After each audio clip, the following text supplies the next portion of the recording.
꼭 알아야 할 어제의 뉴스. 위안부 피해 할머니 8명이 청와대를 찾았습니다. 문재인 대통령과 김정숙 여사는 현관에서 할머니들을 맞았습니다. 이어진 오찬 자리에서 문 대통령은 2015년 한일 위안부 합의에 대해 사과했습니다. 또 할머니들 뜻에 어긋나는 그런 합의를 일본하고 이렇게 하게 돼서 정말 할머니들에게 죄송스럽다는 그런 말씀을 드리고 싶습니다. 대통령으로서 사과 말씀을 드립니다. 할머니들은 잘못된 합의를 밝혀줘 고맙다면서 앞으로 일본의 공식적인 사과를 받아달란 부탁도 덧붙였습니다. 공식적인 사죄하고 법적인 배상하라는 26년이나 해나왔습니다. 이것만이 우리는 또 외치고 싸울 겁니다. 앞서 문 대통령은 오늘 오전 또 다른 피해자 김복동 할머니가 입원 중인 병원도 찾았습니다. 한국에서는 이러고는 도저히 받을 수가 없다. 이 돈을 가지고 법적으로 사죄와 배상하라. 정부는 할머니들의 요청을 토대로 조만간 한일 위안부 합의에 대한 대응 방향을 결정할 계획입니다. 국세청 조사 차량이 경주의 다스 본사 주차장에 대기하고 있습니다. 조사 인원 43명이 대거 나온 바람에 버스를 대절했습니다. 첫 특별 세무조사에 직원들의 초조한 모습이 그대로 묻어납니다. 조사에 나선 국세청 조사 4부는 국세청의 중수부로 불립니다. 상속세, 법인세뿐만 아니라 자금 흐름 전부를 조사하고 따라서 특별법인 조세범 처벌법으로 다뤄질 수 있습니다. 해외 법인과 국내 공장들, 수많은 하청업체 사이 오고 간 돈의 흐름들이 그 대상입니다. 이중장부나 매출 및 재고 조작 등이 드러날 수도 있습니다. 전반적인 자금 흐름을 본다는 점에서 그동안 검찰의 수사와 판이 달라질 수 있습니다. 회계 장부는 하나가 틀려지면은 그 뒤가 맞추어질 수가 없거든요. 회계 장부와 자금 흐름이 전부 다 같이 맞아져야만 그게 가능한 것이거든요. 들여다봐야 하는 장부와 계좌의 규모가 방대할 수밖에 없습니다. 핵심 조사 내용은 크게 두 가지로 예상됩니다. 먼저 상속세 물납 미스터리입니다. JTBC가 보도한 다스 내부 문건들은 여러 가지 문제를 제기했습니다. 상속세를 내야 할 유족에게 가장 불리하게 설계됐기 때문입니다. 누군지 모를 실소유주에게 유리하도록 그 해의 영업실적까지 조작하는 정황도 나왔습니다. 또 하나 비자금 조성 과정도 있습니다. 전직 다스 직원들은 해외 매출을 늘리거나 재고를 줄이는 등 방법을 썼다고 밝혔습니다. 2008년 정호용 특검은 다스 비자금 120억 원을 확인하고도 수사에 나서지 않았습니다. 다스 실소유 의혹 규명을 위해 검찰이 그동안 5차례나 나섰지만 아직은 나온 게 없습니다. 강제 조사권을 발동한 국세청의 움직임이 앞으로도 주목되는 이유입니다. 최경환 의원은 지난해 특수활동비 수수 의혹이 처음 불거지자 돈을 받지 않았다고 주장했습니다. 언론 인터뷰에선 만약 사실이라면 동대구역 앞에서 극단적인 행동을 하겠다는 발언까지 했습니다. 하지만 법원은 영장실질심사를 통해 범죄 혐의가 소명된다고 판단했습니다. 또 증거인멸에 우려가 있다며 구속영장을 발부했습니다. 최 의원은 지난 2015년 국정원으로부터 특수활동비 1억 원을 수수한 혐의를 받고 있습니다. 국정원 특활비 예산을 늘려주는 대가였다는 게 검찰 판단입니다.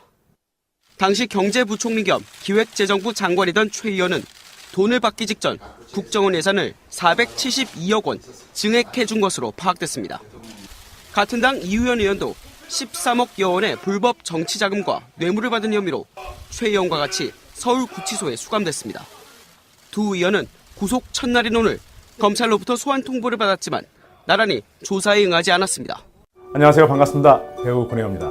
여러분들 이주 노동자라는 말 많이 들어보셨죠? 예전에는 외국인 노동자 이렇게 불렀죠. 사장님 나빠요. 우리가 그런 개그 프로에서 그런 장면을 봤던 것이 벌써 10수년 전 일입니다. 그리고 이제 그들을 우리 사회의 구성을 받아들인다는 의미에서 우리는 이주 노동자라고 부르고 있습니다. 그럼에도 불구하고 제도적으로 정서적으로 그들을 우리 사회 구성원을 어떻게 받아들일까에 대해서는 많은 고민을 필요로 하고 있습니다.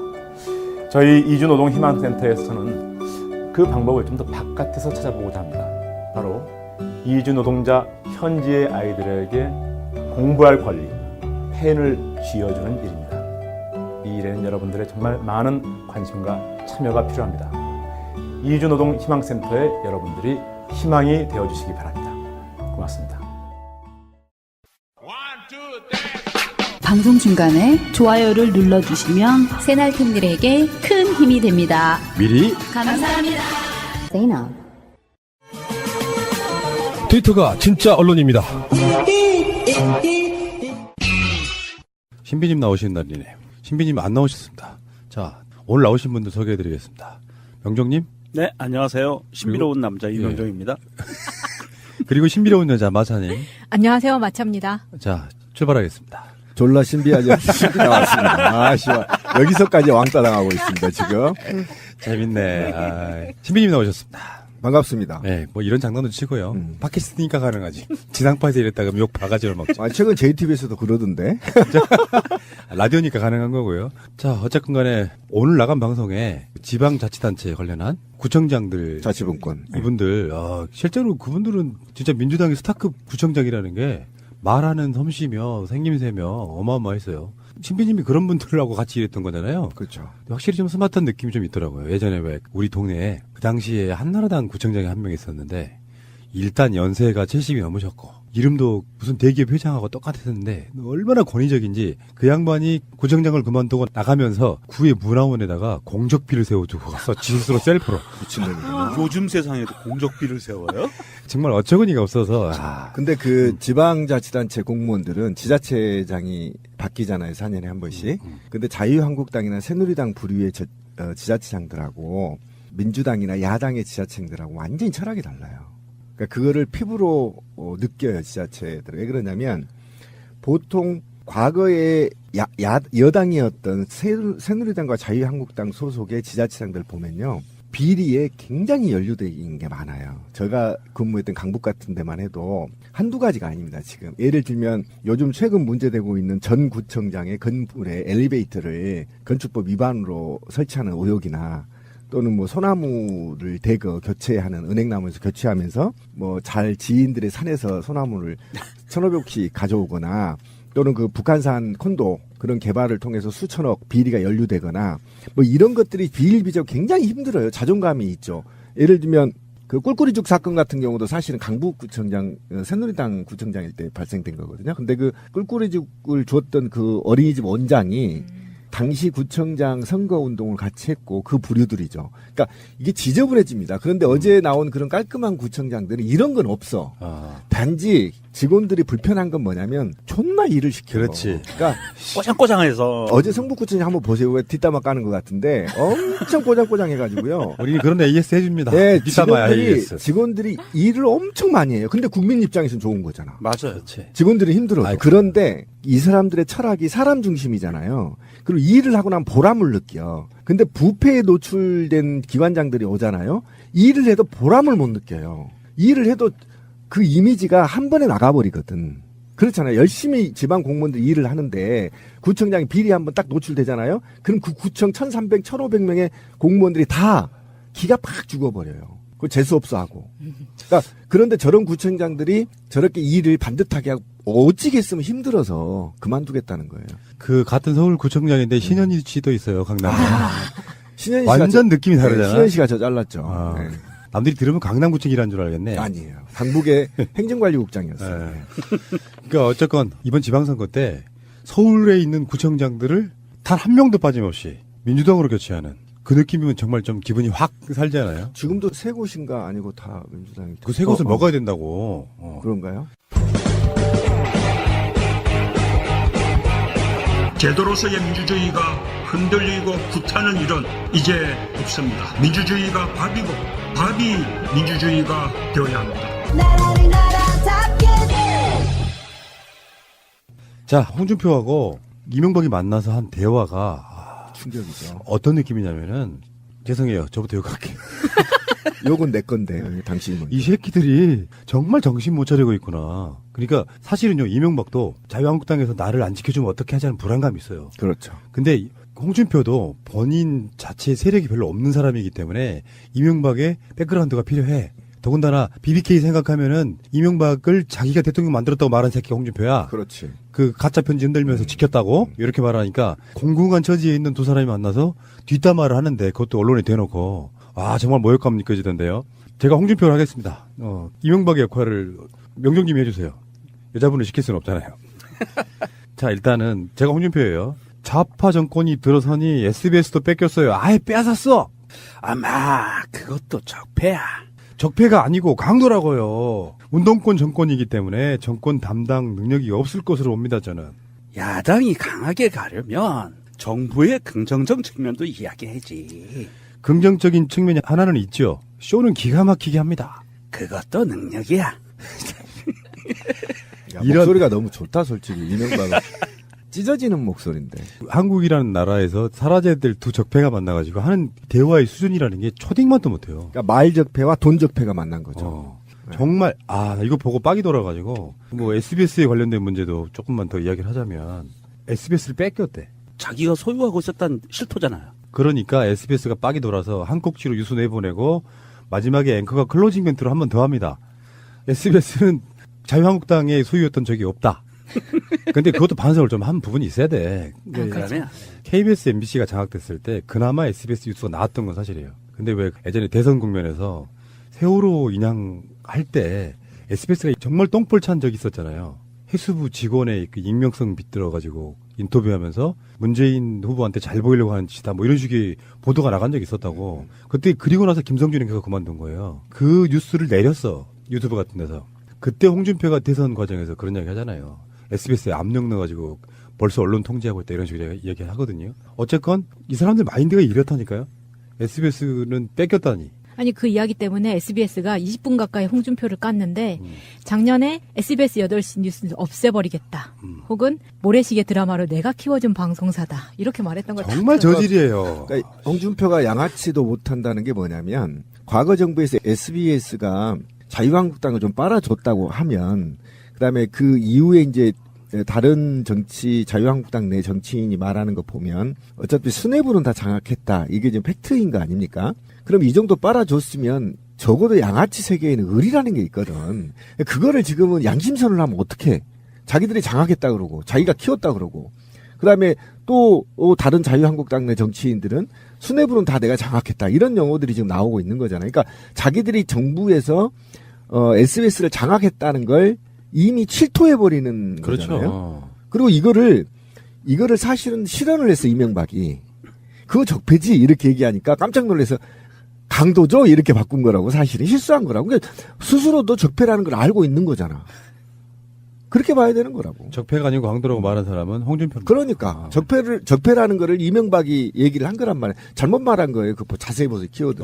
그러니까. 예. 그러니까 수준 떨어지는 두 사람이 모여가지고 저작거리에서도 하지 않을 말 정도가 일반인들이야. 술자리에서 하는 말이죠. 할 수 있는 말을 기자들 버젓이 다 막 보고 있는데 이런 이야기를 막 아무 관점도 없이 하는 거예요. 이 자유당이 지금 기본적인 현재 상태의 언론에 대한 언론관이 나오는데요. 2일날 박성중 자유한국당 홍보본부장이 최고위원회 자리에서 이런 얘기를 합니다. 저희가 여당 시절에는 위에 두뇌는 저희들이 어느 정도 지배를 했지만 SBS 말하는 거예요.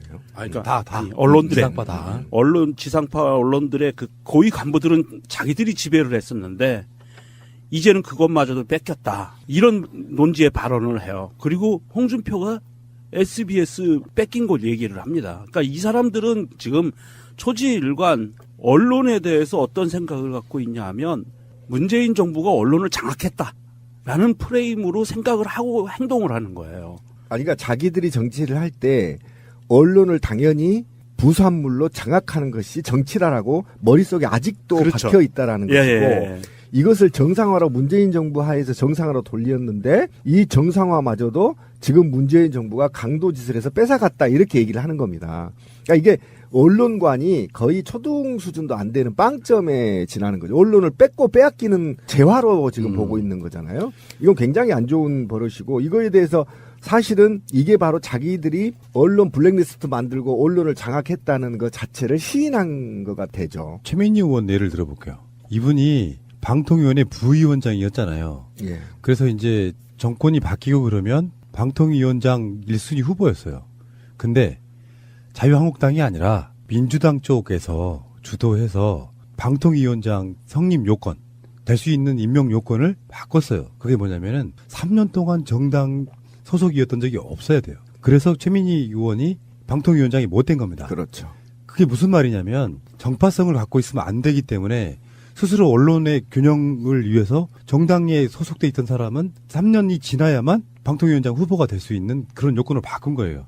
그게 공정성을 위한 거잖아요. 그렇죠. 그렇다 보니까 이런 식의 마인드 갖고 있는 사람들, 정권이 바뀌면 뭐 SBS나 MBC나 KBS나 다 장악해도 되는 거지 뭐 이렇게 갖고 있는 정말 구시대적인 마인드를 요구 없이 노출한 거예요. 근데 이거는요, 구시대적 발상이라기보다도 이건 범죄에 가까운. 그렇죠. 정말 제가 원래 이명박이 반짝거리는 이마에를 그 짱돌로 조사버리고 싶었는데 이 사람 둘이 있잖아요. 입주대기를 좀 조사버리고 싶다는 충동을 이빨 다 빼버리고 싶다라는 거예요. 왜 그러냐면 이게 말이 아니야. 이게 국민들 염장질하고 있는 거 아닙니까? 그리고 실제로는 자기들이 비밀회담에서 무엇을 얘기했는지 국민들은 다 유추할 수 있죠. 왜 이 중요한 시기에 이명박이 홍준표를 불렀겠어요? 지금부터 검찰이 나를 본격적으로 조사하려고 한다. 측면 지원해달라라고 요구한 거 아닙니까? 이건 추측할 수 있는 거잖아요. 그렇죠. 그러면 이게 지금 기자들 다 모아놓고 이 얘기를 흘린다는 경우는 이게 전직 대통령이 이게 할 말이고 지금 120석에 가까운 자유한국당 당대표가 할 말이 아니잖아. 이거는 저작거리에 신비 같은 애들이 소주 한 잔 먹으면서 하는 말들을. 그냥 양아치라니까. 양아치도 못 된다고 제가 아까 얘기했잖아. 양아치는 의리라도 있는 거, 의리로. 양아치가 의리가 없다며. 아, 그런 논리 아니, 잘못되지 아니, 않았어요? 의리라도 있는 거예요. 잠깐만. 조폭 이야기하면 꼭 신비님 이렇게 토를 달았죠. 그거 조폭도 아니고 양아치예요 해놓고 내가 또 양아치예요 하면 또 뭐 어떻게 하는 거예요? 아니, 내가 양아치만 또 못한다고 그랬잖아. 양아치만 또 못하다. 그 밑에 뭐가 있냐고. 왜 그러냐면 양아치 밑에 개쓰레기. 쓰레기들이지. 의리도 없어, 의리도. 알겠고요. 아니, 그동안에 9년 동안 SBS가 방송이 빨아줬으면 그거를 침묵하고 부역한 자들을 보호해주는 게 의리거든. 근데 자기들이 자기 입으로 말하잖아. 맞아. 쟤네들 우리 빨아줬어. 이거는 우리가 아니죠. 그러면 그동안에 그 부역했던 사람들이 다 들통나게 되는 거잖아요. 이거는 얼마나 불쾌하겠습니까? 여기에 지금 우리가 얽매일 시간이 없습니다. 잠시 후에 오겠습니다. 드디어 최경환, 이우현 두 현직 국회의원이 뇌물 혐의로 동시에 구속됐습니다. 온 국민이 어제 축배를 들었다고 하죠? 저는 크리스마스인 줄 알았어. 네, 그렇습니다. 저작거리에 모든 새벽에 있는 사람들이 다 파이팅하고 난리가 났어요. 비둘기도 날고 참새도 날고 난리가 났어요. 그리고 건배 구호가 구속이더만. 예, 구속. 바로 구속. 네. 자, 이게 이런 관점으로 한번 보자고요. 최경환은 박근혜 정권 때 실세 중에 실세였죠. 이명박 때도 실세였습니다. 아주 실세라고 보기 좀 어려웠고 약간 측근이었죠. 쭉정이. 측근. 예. 그러니까 이명박 박근혜를 관통하는 유일한 장관이에요. 그렇죠. 유일하진 않구나. 국방장관도 한번 한 적이 있었고요. 그리고 이우 의원은요. 서청원의 대리인이라고 보시면 돼요. 서청원의 최측근. 이 사람들이 한 명은 국정원 특활비 1억 수수 혐의 최경환이고요. 이우 의원은 공천 헌금 등 10억 수수 혐의. 근데 이제 국회 회기가 끝나면서 구속영장을 청구했는데 법원이 발부를 해준 거예요. 우리가 두 적폐 판사라고 말한 사람들이 또 여기서는 또 이렇게 발부를 해주시네요. 구속영장 발부되기 직전에 사건이 하나 있었죠. 블랙리스트. 블랙리스트 존재가 나오기 시작했죠. 아, 뜨거. 아마 그러지 않았을까 싶어요. 강부영 영장 전담 판사하고 오민석 영장 전담 부장 판사하고 이 사람들이 이 두 사람에 대한 구속영장을 발부를 했습니다. 그런데요. 왜 구속을 할 수밖에 없냐면 정확하게 팩트가 밝혀져 버렸기 때문이에요. 이후에는 자기가 받았다고 시인해버렸어요. 시인했기 때문에 구속할 수밖에 없는 것이고요. 최경환은 지금 물증이 정확하게 있기 때문에 빠져나갈 길이 없는 거예요. 그러니까 아무리 봐주려고 해도 아무리 적폐 판사고 적폐 구속 적부심 판사라 하더라도 증거가 명확한데 어떻게 이거를 석방을 합니까? 그래서 구속시켰다고 보면 되는 거고 최경환이 그냥 특활비 1억 수수만 문제가 있는 게 아니에요. 최경환이 청와대 상납까지 관여되어 있어요. 지금 특활비. 상납 느려라 낮춰라라는 걸 최경환이 건의했다는 거 아닙니까? 이게 지금 팩트로 밝혀진 거고 제가 더 화가 나는 건 이 의원입니다. 이 의원이 우리가 한간의 얘기를 한번 해볼까요? 한간의 새누리당이 당시 집권 여당일 때 소문이 어떻게 돌았냐면요. 공천 10억이라는 게 기본이었습니다. 이거는 한간의 얘기예요. 동네 양아치들이 떠들고 다니는 술자리에서 저도 들었습니다. 제 지역에서. 그리고 이것을 나눠 먹는다 이런 겁니다. 그러면 지금 자유한국당이든 누구든 공천을 할 때는 10억이라는 이 기본 룰, 이 바닥에 한간에 룰이 확인된 거잖아요. 그죠?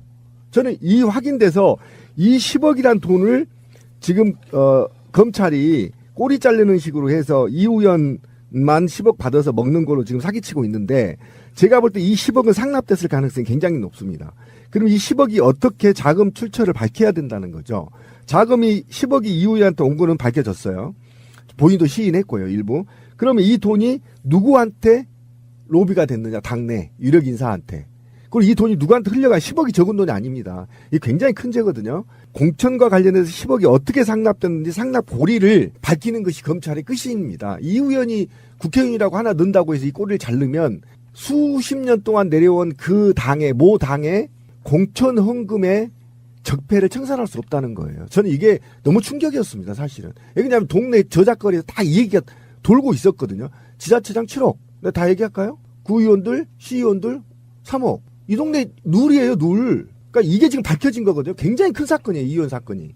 그래서 정치 이 내의 공천과 관련한 잡음, 그리고 적폐를 청산하는 유일한 길이어서 서청원이까지 갔을 가능성이 있다라고 한다면 검찰은 반드시 이 돈의 끝까지 추적해야 된다. 저는 그렇게 보고요. 그 이 의원 부분은요, 지금 보도들을 보면 서청원이 압력 행사한 게 나와요. 그렇죠. 뇌물 청탁을 위해서 대기업 회장을 만나서 압력 행사하고 거기에 서청원이 여당의 대표고 친박의 좌장이잖아요. 이 사람이 대기업 같은 데 가서 압력 행사하고 다니면서 이거를 행동대장처럼 확인해서 받아 챙겼던 사람이 이 의원이에요. 그렇죠. 그러니까 이게 골 때리는 게 뭐 금감원 통해서도 건물 매입을 협조하라고 압력 행사하고요. 시사저널이 보도한 거 녹취록을 보면은 정말 골 때려요. 그리고 국정원 통해서는 빨리 처리해라고 압력도 행사하고요. 이 의원이 서청원을 위해서 뭔가 활동한 정황들이 막 다 드러나고 있거든요. 결국에는 이제 이 의원 수사를 하면 또 서청원에 대한 수사가 계속 되겠죠. 이거는요, 악질 범죄입니다. 정말 당을 사장화시키고 그다음에 정치를 혐오스럽게 만드는 행위거든요. 그래서 이게 지금 저는 게이트로 발전해야 된다. 이우영 게이트로. 왜냐하면 이 돈이 10억이 적은 돈이 아니에요, 실제로.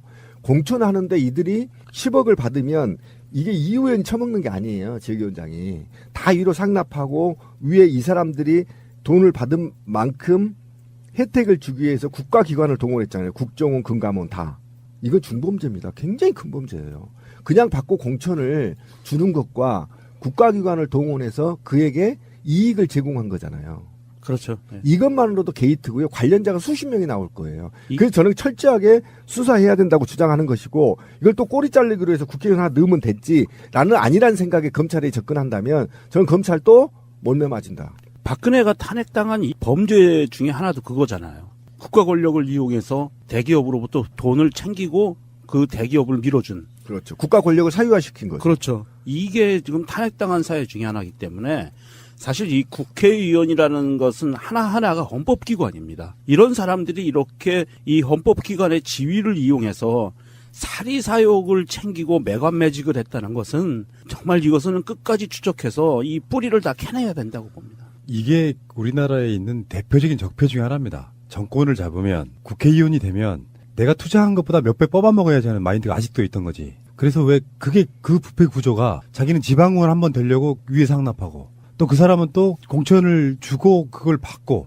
또 자기가 또 공천 받기 위해서 또 위에 상납하는 그 구조가 계속 연결돼 있으면서 4년 동안 뽑혀가지고 내가 뇌물 준 만큼 뽑아먹지 않은 바보가 돼버리는 그런 구조가 아직도 남아있다는 게 경악할 만한 얘기죠. 그러니까 이게 특정 정당에 남아있어요. 그러니까 공천을 모 당처럼 제가 특정 말을 않겠습니다. 여당 같은 경우는 오픈 프라이머를 해버린단 말이에요. 그러니까 공천에 대해서 잡음이 있을 수가 없어요. 앞으로. 그래서 국민들이 계속 더불어민주당의 투표권을 얻기 위해서 권리당원을 가입했던 거 아닙니까? 이게 국민들의 힘이 얼마나 무섭냐면 100만 모이고 200만이 모이면 공천권을 하향식으로 할 수가 없단 말이에요. 상향식으로 할 수밖에 없기 때문에 50대 50으로 권리당원과 국민대 50대 50으로 뽑아버리기 때문에 공천권을 줄 수가 없고 또 현장에서 시의원들이 지금부터 자기 이름 날리려고 자기가 어떻게 할 것인지를 노력하는 거잖아요. 근데 지금 모 당은 특정 정당은 국민이 몰라도 위에서 내려서 지금 공천을 받으려고 돈을 상납한 거 아닙니까? 근데 이 상납 과정에 가장 큰 문제가 뭐냐면 저는 부패가 자본주의 사회에서 완전히 근절될 거라고 보지는 않습니다. 그러나 사회의 공정한 룰을 깨치는 비리는 척결해야 돼요. 반드시 짱돌로 모조리 다 조사해버려야 됩니다. 왜 그러냐 한번 들어봅시다.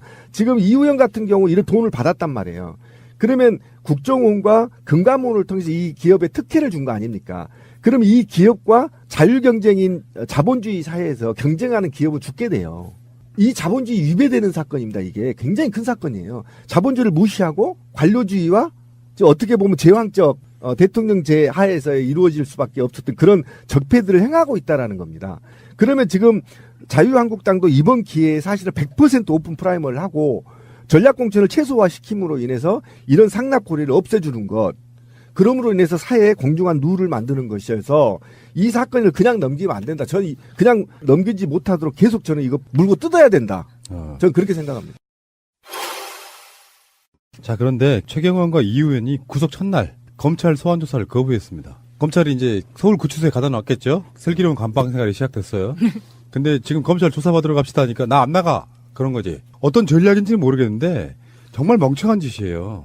그렇다고 이 사람들을 지금 자유한국당이 보호해 주려고 하느냐, 이것도 아니잖아. 사실 나 최경환 몰라 이 분위기예요. 그렇죠. 이 의원도 몰라 이 분위기야. 그렇죠. 엮이기 싫으니까. 거기서 한마디 거드는 놈은 자기가 대상이 될 수도 있어. 지금 부패 구조에 있는 놈들은. 근데 지금 조사합시다 했는데 거부했어요. 조사를 거부하기 시작하면 자기들한테 유리해질 건 단 한 건도 없거든. 그렇죠. 가서 있는 그대로 푸는 게 제일 나아. 맞아요. 박근혜를 보면 알듯이 그 어차피 구속됐으면 판사도 구속영장을 발부해줬으면 이거는 유죄가 확실하다고 보는 거거든요. 근데 수감이 된 상태에서 조사를 거부를 한다는 건 그냥 수감 상태로 계속 있겠다는 거죠. 조사만 안 받겠다는 그러니까. 박근혜가 지금 재판 거부하는 거랑 똑같은 구조예요. 안 가겠다고 완강히 버티는 거예요. 근데 그게 버티는 이유가 뭐겠어요? 이유는 뻔하지. 자기는 억울하다 이런 거잖아요. 억울하지 않으면 조사를 자체를 거부할 이유가 없는 거예요. 그러니까 이들은 어쨌든 이것이 정치적 탄압이라는 그렇지. 이미지를 얻기 위해서 계속 검찰에 거부하면서 하는 거죠. 그런데 어쨌든 이런 거부가 만약 저희같이 자범들이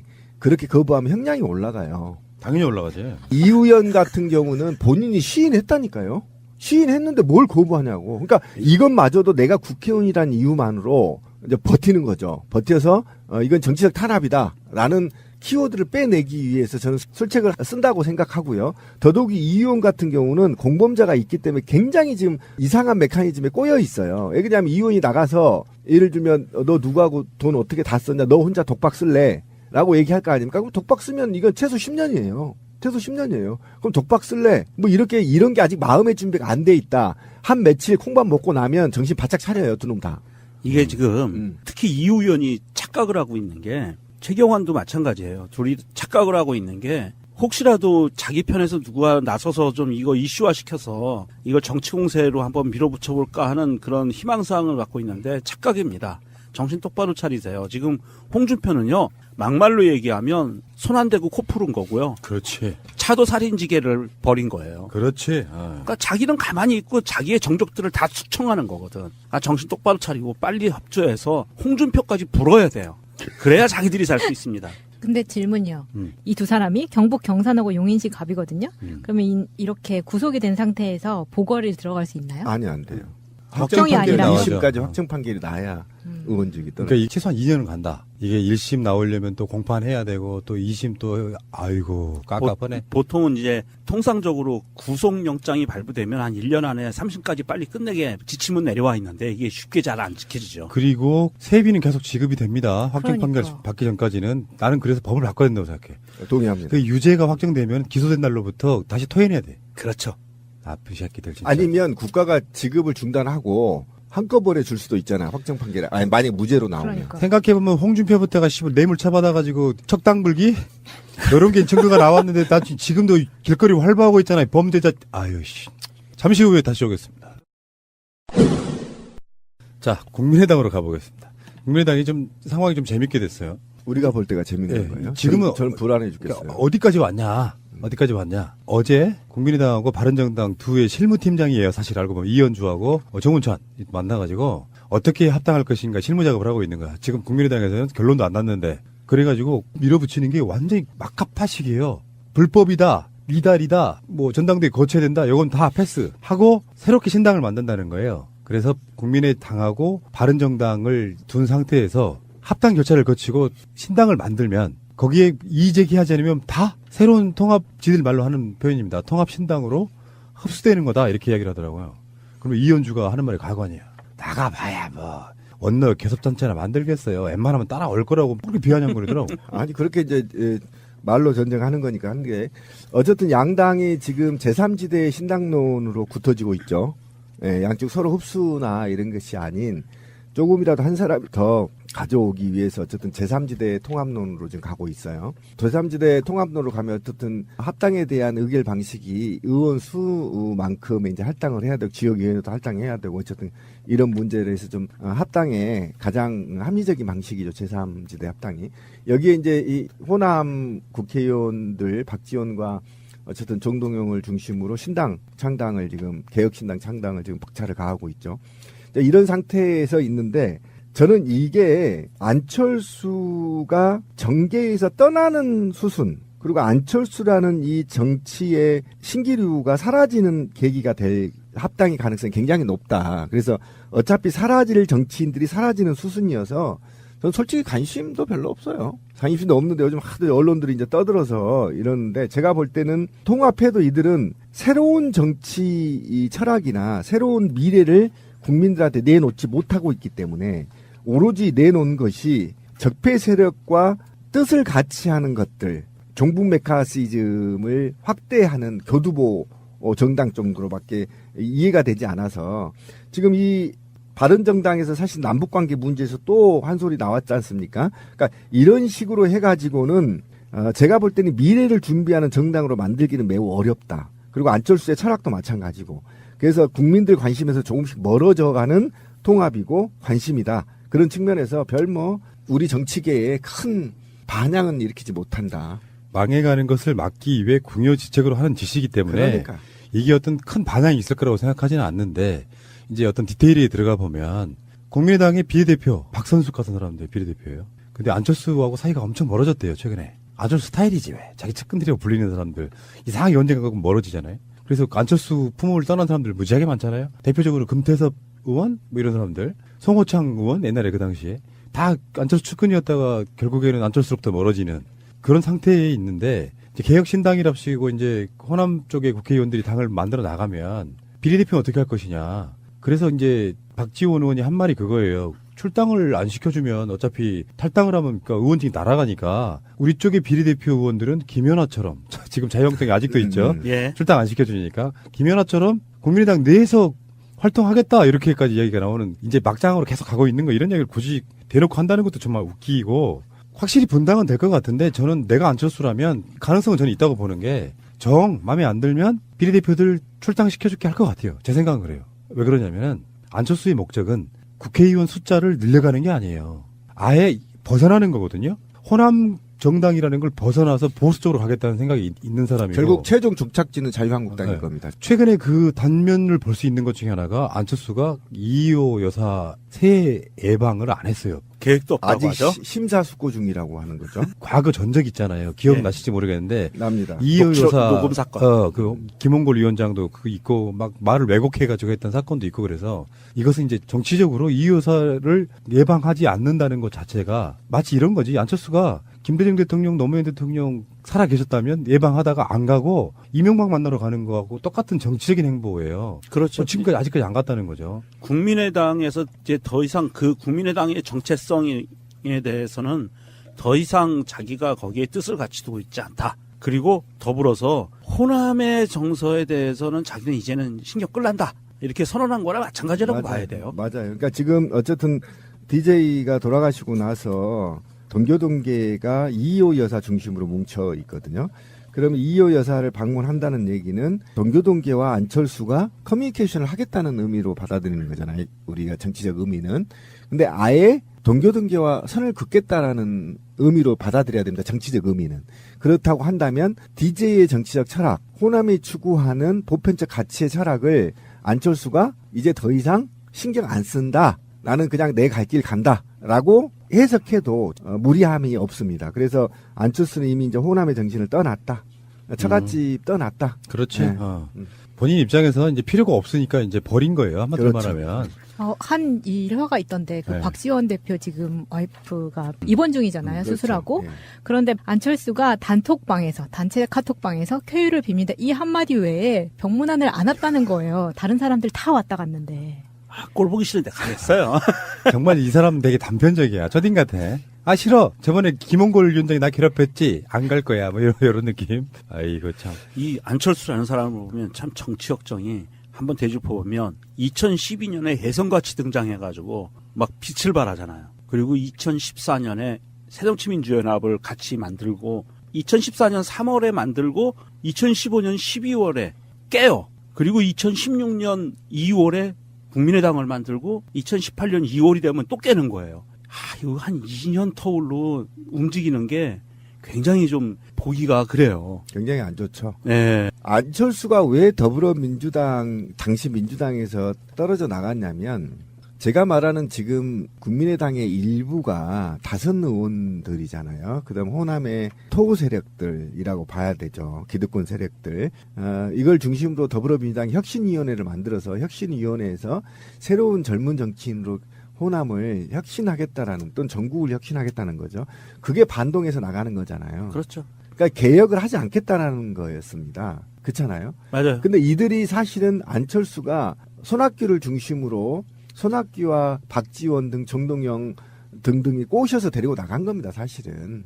그렇잖아요. 그러니까 그렇고 나가서 몇 달 못 버티고 지금 또 저렇게 이제 분당을 하고 만약에 지금 남아있는 호남계의 정치인들이 개혁신당이라고 또 이름을 내걸지 않습니까? 그럼 그때 개혁은 무슨 개혁이고 지금은 또 무슨 개혁이냐. 그 개혁이 이 사실상 자기들 국회의원직을 연장하는 개혁이 개혁이냐. 그러니까 자기들이 대승적인 정치는 하지 않고 이 호남에서도 이거 반기지 않을 거라고 저는 봅니다. 분명히 말씀드리지만 새로운 정치 시대에 새로운 정치 그다음에 미래의 정치에 적합한 정치인들이 뽑혀야 되는데 과거에 그렇고 그런 이합집산의 정치인들을 이제 지지하지 않는다 국민들은. 그런 측면에서 어쨌든 안철수가 우리 정치계에 최악의 정치인이 될 가능성이 굉장히 높아요. 명정식 얘기한 것처럼 몇 개월 가지 못하고 당을 깨고 또 몇 개월 돼서 당을 깨고 계속 다니는데 제가 볼 때 자유한국당 가서도 깰 것 같아요.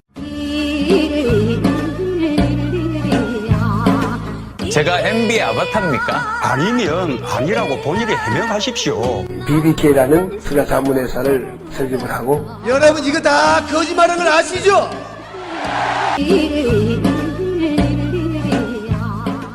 정말 내로남불의 화신 같은 자들이 있습니다.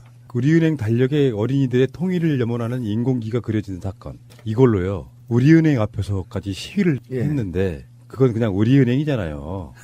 그냥 은행이잖아요. 예. 알고 봤더니 박근혜 정권 때 통일부가 개최하는 이런 공모전 이런 거는 인공기가 그려진 그림들이 무지무지하게 많았더만요. 더 큰 걸로. 상도 주고. 네, 더 큰 걸로 그렸죠. 미친 새끼들이 이게 열받는 게 대상이 초등학생들이에요. 초등학생들은 통일을 생각하면 상징적으로 태극기와 인공기를 그릴 수밖에 없어. 근데 자기들이 통일부, 아까 말한 은행도 아니고 통일부에서 인공기 그려진 건 괜찮고 이건 뭐 이런 자식들이 다 있습니까? 새해 초반부터 그 어린이들은 그 뉴스를 안 봅니까? 그 어린애들, 아이들, 초등학생들의 부모도 봤을 거예요. 그래서 자유한국당이 이 초등학생과 부모들한테 사과를 공식적으로 해야 된다는 요구가 지금 빗발치고 있고요. 그러면 더불어민주당의 한정희 의원이 공개한 그림들 있죠. 네. 2012년 통일부가 후원한 전국 청소년 통일 염원 문화예술대회 입상작이나 2013년, 2015년 통일부가 주최한 포스터 경진대회 입상작들입니다. 거기에 모두 태극기와 인공기를 함께 그려서 손을 잡자 등의 메시지. 그렇죠. 그러니까 이게 12년 작품을 보면 인공기가 태극기보다 더 크게 그려져 있어요. 그러니까 이런 측면도 있고 더더욱이 지금 12년도 통일부 장관상을 받은 초등학생 그림을 보더라도 우리 대한민국 영토가 그려져 있고 좌우로 태극기와 인공기를 나란히 배치했거든요. 그러면 지금 문재인 정부 하에서 상이 이루어지는 그림을 보면 공이 인공기를 뒤로 오히려 숨겨서 작게 만들었단 말이에요. 그러니까 그렇다고 치면 박근혜 정부 하에보다 비율로 보더라도 10분의 1도 안 되는 크기에 사실은 인공기와 태극기를 그렸단 말이죠. 그런데도 불구하고 지금 주옥순이나 주옥순이 자유한국당 디지털 소통위원장인데 이 그림을 이 초등학생들의 꿈과 염원이 담겨있는 이 그림을 불태우면서 집회를 했어요. 이게 지금 굉장히 심각한 문제입니다. 아니 이 사람들이 정말 나쁜 사람들인 게 이명박 정부 시절에 통일부가 후원한 대회에서도 이게 장관상을 받았어요. 인공기 그러니까요. 그림이. 예. 그런데 이제 인공기 우리가 뭐 인공기 인민공화국기거든요. 정확한 말로는 인민공화국기인데 인공기가 그려져 있는 것을 얘네들은 그냥 싫은 거예요. 이게 정치적인 노림수나 정치적인 꼼수도 있지만 이 사람들이 교육받을 때는 북한은 손톱 뾰족하고 머리에 뿔나고 송곳니 삐죽 나와 있는 사람들이 북한 사람들이었던 거거든요. 그 생각으로 그냥 살고 있는 사람들이기 때문에 이게 평화, 통일 이게 싫어요. 무조건 싫은 사람들이라 무엇이든 꼬투리를 잡고자 하는데 문제는 심각한 게 이게 개인이 이런 생각을 얘기하고 시위를 하고 하는 거는 개인의 사상과 집회의 자유를 보장하는 거니까 욕 한마디 하고 끝낼 수 있는데 이것은 대한민국 제1의 야당이라는 자유당 애들이 나와서 자유당의 공식 직함을 걸고 이런 거를 했단 말입니다. 행사를 했는데 이건 정말 굉장히 심각한 문제예요. 한 나라의 정당이 공당이요. 공당이 나와서 공단의 주옥순이 나왔더라고요. 근데 공당이 나와서 이게 은행 앞에서 이런 시위를 한다는 게 얼마나 나쁜 거냐 하면 대회에 참가한 사람들의 인격권도 모독한 거고요.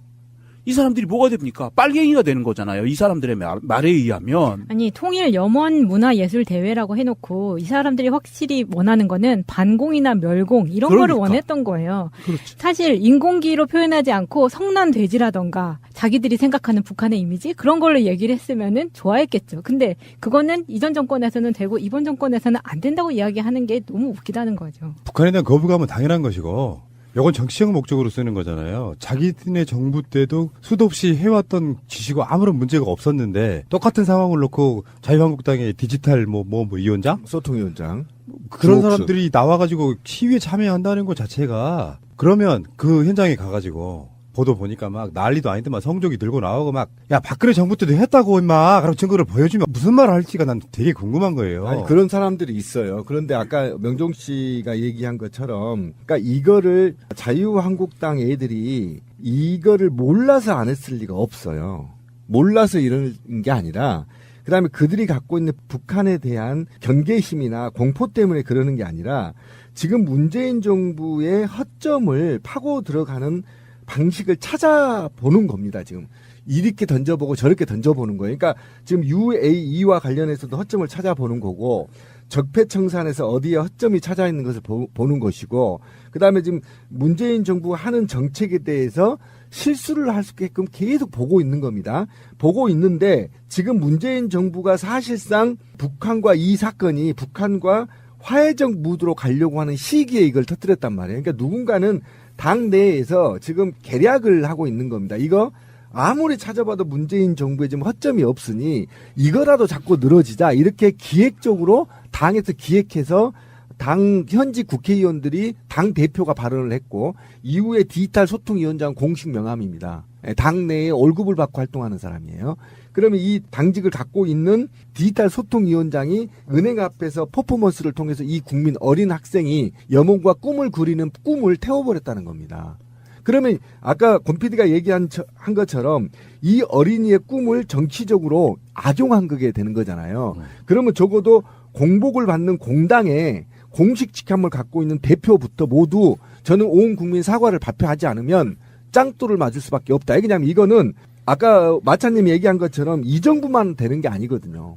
지금 수년 동안 우리의 꿈, 염원 이거 헌법에 나와 있는 사항 아닙니까? 헌법에 나와 있는 사항들 어린이들에게 매년 꿈을 키우기 위해서 빨리 통일해서 대륙으로 나가기 위해서 이 행사를 한단 말이죠. 그런데 이거를 무슨 소득도 없는 종북 메카시로 더 씌워서 현 정부를 흠집내려는 그리고 지금 모처럼 자기들이 망친 남북관계를 화해를 통해서 한반도의 긴장감을 완화시키려고 하는 현 정부에 찬물을 끼얹기 위한 종합적 기획에서 이루어진 거여서 저는 이것도 사실은 당사자 어린이 당사자 부모가 나서줬으면 좀 고맙겠다. 좀 고소해야 된다고 봐. 네, 고소해야 돼요. 왜냐면 이거 있을 수 없는 그래도 일이에요. 우리은행은 정부는 아니잖아요. 그렇죠. 박근혜 정권 때 이명박 정권 때 똑같이 했던 일을 이제 와서 우리은행장 물러나라고 하고 그린들 태우고 하는 짓은요. 일종의 명예훼손의 가짜뉴스에 가까운 거예요. 이런 양아치 새끼들 죄송합니다. 양아치만 또 못하다고 네, 했죠. 그렇게 해야 됩니다. 양아치만 또 못한 옥순이. 문재인 정부의 뭔가를 흔들기 위한 도구로 막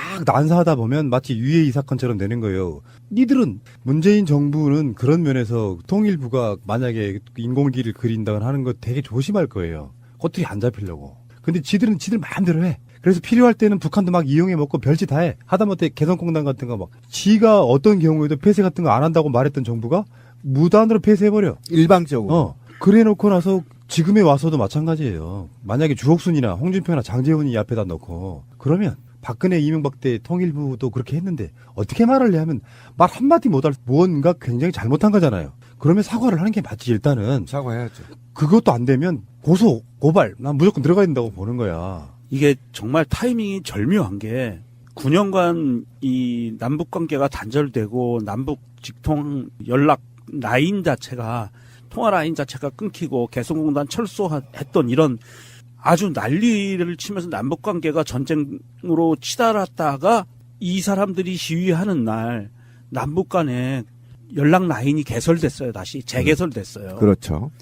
그런 타이밍에 이 사람들이 이렇게 종북, 빨갱이 논란 막 이런 것을 들고 나오는 것은 저는 굉장히 이거는 깊게 기획돼서 물타기로 이거는 다시 남북이 화해와 평화 모드로 가는 것을 지금 계속 거기서 어깃장을 놓는 거예요. 그렇죠. 이거는 정말 반민족적이고 반인륜적이고요.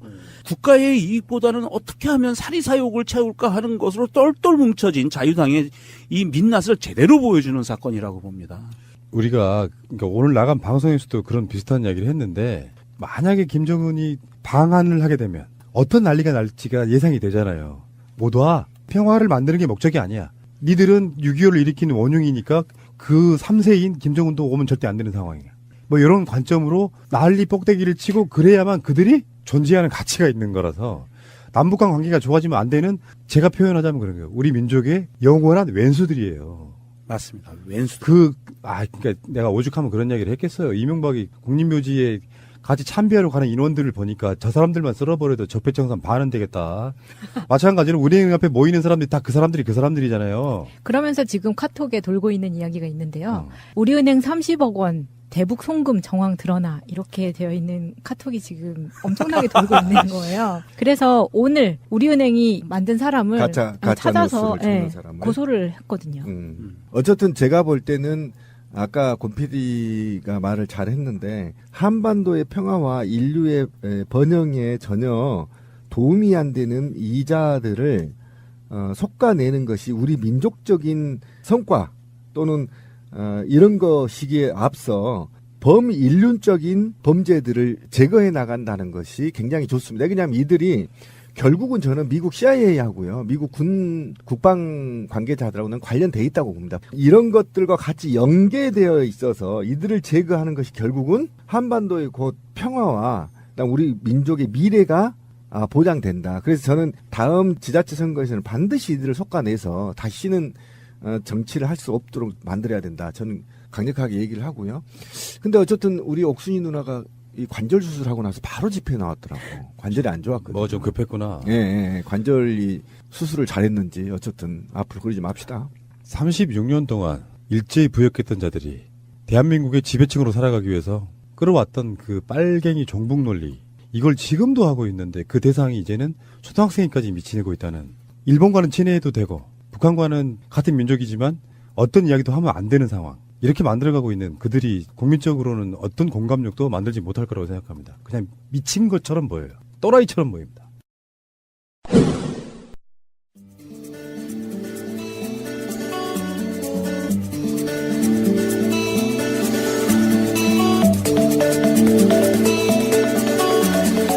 제가 용돈 이야기를 준비를 하는데 이 얘기가 자꾸 슬퍼질 것 같아서 제가 이걸 되게 하기가 싫더라고, 이 주제가. 감동 모드도 괜찮아요. 감동을 좀 주세요. 네, 비슷한 이야기를 제가 추석 때 특집으로 했던 공감톡의 트라우마 편에 나오긴 하는데, 제가 그 용돈은 어렸을 때는, 그러니까 저의 인생은 딱 IMF 전후로 나뉘는 것 같아요. 그 IMF 전까지는 땅바닥에 발을 안 디뎠다는. 네. 그쵸. 예. 그때는 그러니까. 거의 뭐, 하리수 씨가 인생 바뀌듯이 바뀌셨어요. 네. 마찬가지로. 굳이 용돈을 안 받아도 그냥 불편한 게 없었던 거? 네. 아. 아니 뭐 그게 대단한 게 아니라 거의 뭐 그때는 쓸 일도 별로 없었고. 박근혜급이네요. 박근혜는 딱히 돈이 필요가 없잖아요. 없죠. 그러니까 최순실이 다 해주니까. 그 급이네. 아 근데 그러다 보니까 어떻게 되냐면 학교에 돈을 내야 될 때 항상 네. 나는 돈이 없는 거예요. 그래서 네. 항상 애들한테 돈을 빌려서 내는 거예요. 최순실이랑 똑같네요. 국민들 세금 걷어서 뭐 하듯이. 자기는 돈 많은데 항상 돈 필요하면 남의 돈 가지고 쓰는 거야. 기업한테 달라 그러고. 아무튼 그래가지고 그 IMF 후에는 제가 이제 갑자기 제 생각에는 제가 인생의 나머지 50%를 알았으면 이 50%가 없었으면은 나는 진짜 세상 사람들 사는 걸 몰랐겠다라는 생각을 굉장히 많이 했었거든요. 그게 왜 그랬냐면 정몽준 아들이 한때 막 막말이나 이런 걸로 욕을 굉장히 얻어먹은 적이 있었어요. 네, 맞아요. 근데 저는 뭐 미개하다 뭐 이런 네, 표현 그런 썼죠, 이야기를 한때. 하고 걔는 이제 정말 고생을 안 해봤을 거 아니에요. 그런 언행을 한 거를 저는 이해가 가는 거예요. 걔가 왜 그렇게 얘기를 했을지를 전혀 몰랐을 테니까. 근데 제가 나중에 IMF를 겪고 나서 어렵게 회사에 취직을 했잖아요. 근데 그 회사가 강남 한복판에 있었지만 백으로 들어온 애들이 많았었단 말이에요. 그러면 그 회사에서 느끼는 어떤 미묘한 이게 레벨이 있는 거예요. 뭐 누구네 딸이래더라, 누구네 어쩌다. 제가 저번에도 이야기했잖아요. 걔네들한테 은근히 회사에서 상을 주고 책상 잘 치웠다고 상을 주고 뭐 이런 식으로 하니까. 자, 연말 시상식입니다. 베스트 책상 클린상! 누구 집 아들! 축하드립니다. 뭐 별로 이상한 거 뭐. 똑같이 돈이 많아도 어떤 집안 내력을 또 이렇게 레벨을 따지더라고요. 그래서 성골, 진골 따지듯이. 맞아.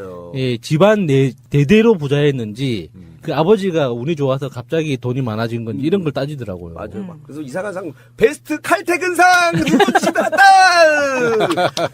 우리가 정말 남들이 보기에 이렇게 칼퇴근하는 모습 보여줘야 되는데, 이걸 이분이 보여줬어요. 하면서 막 주면서. 정말 마차님은 계속 손을 부글부글 갈았을 거 아니에요. 그렇죠.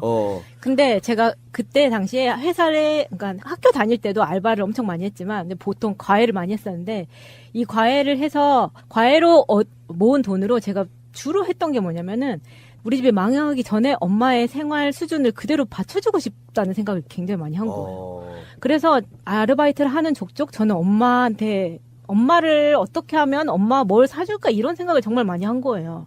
근데 제 동생이 대학생 때요? 대학생 때. 도저히 이해할 수가 없네요. 대학생 때 왜 그런 생각을 하죠? 저도 지금 생각하면 그래요. 근데 제 동생이 저랑 14살 차이가 나니까 당시에 우리 엄마가 이제 초등학생 동생을 데리고 그냥 아빠는 한동안 연락이 안 됐었으니까 그게 전 너무 속상했었던 거예요. 그래가지고 이제 나중에는 회사에 취직을 했어도 회사 끝나고 과외를 갔어요. 그러면 6시에 칼퇴근을 하더라도 7시까지 과외하는 집에 가서 7시부터 9시까지 2시간 알바를 하는 거예요.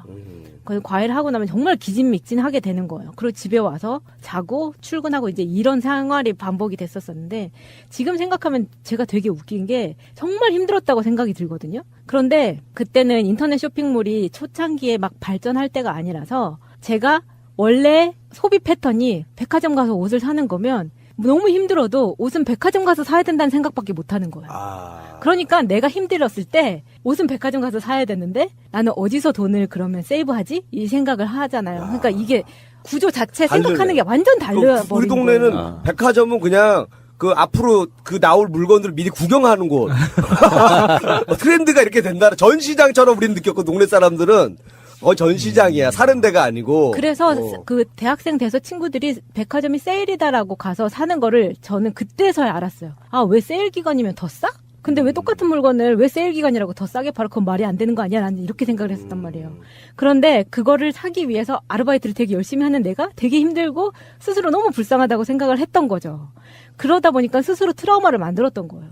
그러니까 내가 저걸 갖고 싶은 걸 사기 위해서 커피를 안 마시고 밥을 안 먹고 이런 식으로 아끼다 보니까 내가 되게 불쌍한 애가 되는 거야. 근데 밖으로 봤을 땐 사람들이 쟤는 그냥 멀쩡한 애인 거죠. 그게 우리 엄마나 친척들이 봤을 때도 그랬던 거예요. 그러니까 내가 속으로는 아둥바둥 살았던 거를 사람들은 잘 모르는 거예요. 그걸 제가 최근에 알았던 게 제가 저번에 말씀드릴 때 엄마를 뭐 프랑스랑 가족들 데리고 이제 프랑스랑 뭐 홍콩 갔다고 했었잖아요. 근데 그게 제가 돈이 많아서 간 게 절대 아니에요. 그러니까 그때도 언젠가 한 번은 해야 됐기 때문에 제가 무리를 했다고 얘기를 했었는데 예를 들면 직구 같은 거를 할 때 제가 당시에 이제 처음에 미국 회사를 다녔는데 그때 이제 인터넷으로 어디 공식 홈페이지, 그러니까 우리나라에서 비싼 브랜드에 대한 공식 홈페이지를 들어가면 우리나라에서 파는 것보다 막 3분의 1 가격 막 이렇게 싸게 파는 거예요. 그러면은 영어를 할 줄 아는 애들은 거기 가서 이제 막 주문을 하기 시작하는 거예요. 저는 일단 이번 주에 랄프 로렌, 우리 부서에서 랄프 로렌 이거 사고 싶은 사람 다 나한테 신청해가지고 쫙 해가지고 사서 미국 본사에 있는 친한 애한테 이거 받아서 너 우리 한국으로 보내, 이렇게 해가지고 받은 거예요. 배대지. 네. 처음에 그렇게 했는데 지금 이게 완전 산업처럼 완전 활성화돼요. 그걸 사업으로 했어도 훨씬 더 나았을 건데. 지금 생각하니까 되게 그런 거예요. 근데 제가 프랑스에서 결혼식을 할 때도 한국에서 준비를 하나도 안 해갔기 때문에 그때 어떻게 했냐면 중간에 프랑스 가기 전에 홍콩 출장이 잡혀 있었어요. 그러면 요즘에 되게 잘 돼 있는 게 결혼 준비하시는 분들 참고하셔도 되는데 중국이 웨딩드레스를 정말 잘 만듭니다. 그래요? 네, 퀄리티도 되게 좋아요. 그 사이트를 보면은 이제 사이트를 잘 고르셔야 되는데 그 사이트에서 제가 그래서 드레스를 2벌을 샀어요. 근데 한국으로 배송이 안 될 때였거든요. 사서 하셨어요? 보통은 빌려서도 많이 하시는. 우리나라에서 빌리는 것보다 사는 게 더 쌌어요. 중국에서 사는 게. 퀄리티도 그렇고. 그렇다고 2벌을 샀어요? 그래서 2벌을 샀어요. 앞으로 또 한 번 더 할 수 있으니까 만약을 대비해서 쌀 때 하나 더 사놔야겠다. 긴 거 하나, 짧은 거 하나 이렇게 산 거예요. 근데 이게 그러니까 우리나라 비교해서 정말 3분의 1 가격, 4분의 1 가격 이 정도인데 일단 퀄리티가 좋았기 때문에 이걸 사서 이제 이번에는 홍콩 본사로 붙이는 거예요. 친한 애한테 이거 좀 받아줘. 그래가지고 제가 홍콩 갔을 때 그걸 딱 들고 들어오는 거예요. 그렇게 하다 보니까 정말 제가 준비를 잘 하게 된 거예요. 그러니까 내가 이전에 돈이 많았을 때는 생각하지 못했던 소비 패턴으로 바뀌는 거죠. 어떻게 하면 내가 현명한 소비를 할 수 있는가에 대해서 계속 고민을 하다 보니까 지금 말했던 그거를 내가 사업 아이템으로 사봤으면은 굉장히 잘 됐을 텐데. 완전 사업 아이템인데. 제가 사업 하나 드릴게요. 하수도에다가 잠자리채 뒤에다 껌 붙여가지고 돈 100원, 200원씩 하는 아이템이 있어요. 근데 지금 중국 웨딩드레스도 할만할걸요? 왜냐면 드레스 사이트 자체도 굉장히 고급스럽게 만들고 이 피팅 자체도 굉장히 잘 돼 있어요. 저도 받아보고 되게 놀랐었거든요. 일단 후기도 그렇지만. 그 중국에 그 친구는 들어요. 제가 작년에 이제 중국 일하러 갔을 때 거기서 이제 중국에서 우리 작가 중에 한 명이 따라가는데 여자분인데 그 중국에서 이렇게 옷을 막 사시더라고요. 옷을 막 사요. 중국 옷을 막 사요. 근데 괜찮아요. 하고 우리 그거 끝나고 나서 뭘 하냐면 그걸 하는 거야. 한국 사람들한테 중국에서 옷 사가지고 파는 걸 하고 있어요. 잘 되고 있다고 하더라고요. 근데 그 친구 언어가 되거든요. 그러니까 웨딩드레스라고 했지만 이건 단위가 더 세니까 괜찮은 것 같은데요. 이제 그렇게 제 나름대로는 직구를 해서 되게 난 직구 1세대라고 이야기를 하고 할 수 있을 정도로 그렇게 했었거든요. 애들한테도 다 막 지금은 직구 때문에 수입사랑 대행사 이렇게 가격이 많이 좁혀졌는데 그때만 해도 진짜 막 3배씩 차이가 났었거든요. 근데 그렇게 용돈 아끼고 막 이러던 차에 중간에 제가 직장인이었는데도 불구하고 되게 몇몇 선배들한테 용돈을 받은 적이 있었어요. 선배한테요? 네. 왜 용돈을 받았었냐면 그중에 생각나는 게 이런 거예요. 성가대 선배였는데 성가대 오빠였는데 450만 원. 그 450만 원 네. 그 같은 성당인데 네. 450만 원 생각. 아무튼 그런데 그때 그 오빠가 이제 국정원을 들어갔거든요. 그 국정원을 되게 어렵게 들어가면서 용돈을 주던 오빠가요? 그러니까 그 오빠가 국정원을 들어가고 나서 저랑 제 친구한테 니네 둘이 너무 불쌍해가지고 내가 국정원에 들어가면은 연락을 못 할 것 같으니까 내가 니네한테 10만 원씩 주고 갈게. 그러면서 10만 원을 뚝 주고 간 거예요. 근데 그게 그 오빠랑 나랑 무슨 감정 있고 이런 게 전혀 없었어요. 근데 오빠는 우리 둘이 봤을 때 애들이 너무 불쌍하게 사니까 이제 얹어주고 간 거였어요. 그렇게 받았던 10만 원에 그 다음에 성당 언니한테 그 언니가 미사 끝나고 집에 가면서 마차야 너 이거 가다가 뭐라도 사 먹고 써 하면서 언니가 나한테 되게 꾸깃꾸깃하게 줬던 16,000원이 있었어요. 근데 그때는 그 16,000원이 제가 회사를 다니고 과외를 하고 막 그럼에도 불구하고 되게 컸던 거예요. 크다고 생각을 했던 거예요. 왜냐면 이 언니가 나한테 16,000원 줄 만한 풍족한 사람이 아닌데 나는 다른 사람한테 그렇게 줄 수 있었나 생각을 하면 나는 완전히 뭐가 생기면 꽉 쥐고 있으려고 아둥바둥을 했었지 누구한테 그렇게 주려는 마음이 없었던 거예요. 그러니까 원래 보통은 주면은 보통 2만 원, 3만 원, 16,000원을 줬다라는 거는 분명히 진짜 아끼는 돈인데 준 거예요. 진짜 이거. 있는 거 다 잘 써야 되는 돈인데 준 거야. 그런 게 또 기억이 나고 한 번은 저희 이모가 80년대 초에 이혼을 했어요. 근데 지금 이혼한 거랑 그때랑 한 30년 차이 나잖아요. 진짜 차이 많이 나잖아요. 그때는 뭐 이혼하면 막 난리 나는 줄 알잖아요. 그때 우리 이모가 이대 영문과를 나왔었는데 그리고 고등학교를 안 가고 중학교에서 바로 대학교를 갔단 말이에요. 그게 돼요? 그래서 되게 막 신문에 나고 막 그런 적이 있었어요. 원래 안 되는데 시험을 쳐서 이제 어떻게 하는데 우리 외할머니가 또 엄청 막 하셔가지고 교육부 장관 찾아가고 막 하는 게 신문에 나와서 시험 칠 수 있는 기회가 생겨서 아무튼 그렇게 갔다는 이야기 들었어요. 집안이 좋아. 아니, 집안이 드세. 그래서 근데 이 얘기 이모가 안 들을 거니까. 근데 그때만 해도 뭐 예를 들어서 외국에서 이혼을 하면 그래도 아이들은 왕래를 하게 해주잖아요. 근데 그런 걸 전혀 안 하고 완전 끊어버린 거예요. 그러니까 애들한테는 되게 상처였는데 이모부하고 우리 엄마하고는 간간히 연락을 했던 거예요. 그러니까 사람이 좋고 막 그런데 왜 니네 둘이 헤어졌는지는 니네 상관이지만 우리는 한때 가족이었으니까 우리 엄마 아빠랑 이모부랑은 연락을 했었던 거예요. 그러다가 정말 한 20년이 지나서 이혼하고 20년이 지나서 처음으로 이모부가 내가 마차 회사 근처 가서 마차를 한번 보고 싶다고 그랬다는 거예요. 그러니까 자기 딸은 못 보고 비슷한 또래의 나를 보고 싶다고 했던 거야. 그런데 이모부가 그때만 해도 잘 나가는 자동차 회사를 다닌다고 들었었는데 지금은 택시를 하고 계시고 팔이 한쪽도 되게 불편한 거예요. 이모부가 와가지고 나한테 수표 10만 원을 주고 가는 거예요. 근데 나는 이 돈을 쓸 수가 없는 거예요. 근데 내가 이모부를 만났다는 걸 이모가 알면 난리가 날 거란 말이에요. 그러니까 아무한테도 말을 못 하는 거예요. 그래서 그 돈을 쓰지를 못하고 엄마를 줬어요. 엄마가 신나게 쓰신 거 아니죠? 설마 여기서 반전으로 신나게 그렇게 쓰신 거 아니죠? 난 다 엄마한테 준 거야. 그 얘기를 하면서 드렸어요? 어머니한테? 아, 그렇죠. 이 돈의 의미가 이런 네, 의미다. 이거 이모부한테 해서 받은 거야. 엄마 써 하고 준 거죠. 근데 제가 가장 크게 엄마한테 줬던 거는 우리 집이 망해서 엄마가 되게 힘들 때 되게 웃긴데 성지순례를 가서 엄마가 되게 마음이 편해지고 좀 기도를 할 수 있는 기간이 있었으면 좋겠다는 생각에서 엄마가 이제 2주간의 대모님 덕에 성지순례를 간 적이 있었어요. 그때 제가 정말 그 엄마가 가서 편하게 쓰라고 미친 듯이 과외를 뛴 거예요. 2탕 3탕씩 뛰어가지고 코피를 막 줄줄 흘리면서 150만 원을 만들어가지고 엄마한테 줬어요. 엄마 성지순례 가서 엄마가 쓰고 싶은 만큼 다 쓰고 와. 그래도 엄마가 다 쓰진 않을 거 아니에요, 그거를. 그래서 왠지 반전이 있을 것 같은데요. 엄마가 다 쓰고 와. 그게 소비 패턴이 있다 그랬잖아요. 엄마가 나한테 고맙고 미안한 마음은 있으니까.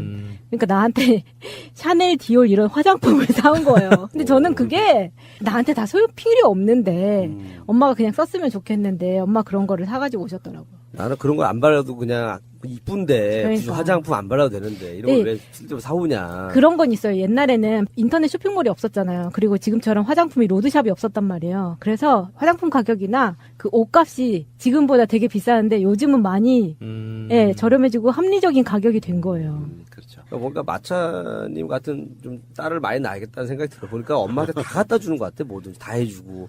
관광시켜줘, 뭐 해줘. 그게 나중에 한 번에 터져서 제가 추석 때 엄마 블락한 거잖아요. 카카오톡 차단하고 전화 안 받고. 아, 이게 폭발하지. 진짜 자기가 다 해놓고, 해달라고도 안 했는데 자기가 다 해줘놓고서 자기가 혼자 열받아가지고, 내가 그동안 너무 많이 해준 거 아니야? 하면서 연락 차단하고. 아, 이상하네. 뭐야.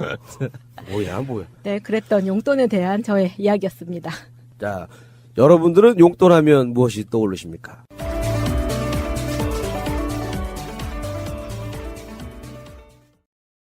하겠다 그러고 자기가 키웠다 그러고 그다음에 또 다른 자유한국당 내 정치인들은 수뇌부는 다 내가 장악했다 이런 용어들이 지금 나오고 있는 거잖아요. 그러니까 자기들이 정부에서 SBS를 장악했다는 걸 이미 출토해버리는 거잖아요. 그렇죠. 그리고 이거를 사실은 실현을 했어 이명박이.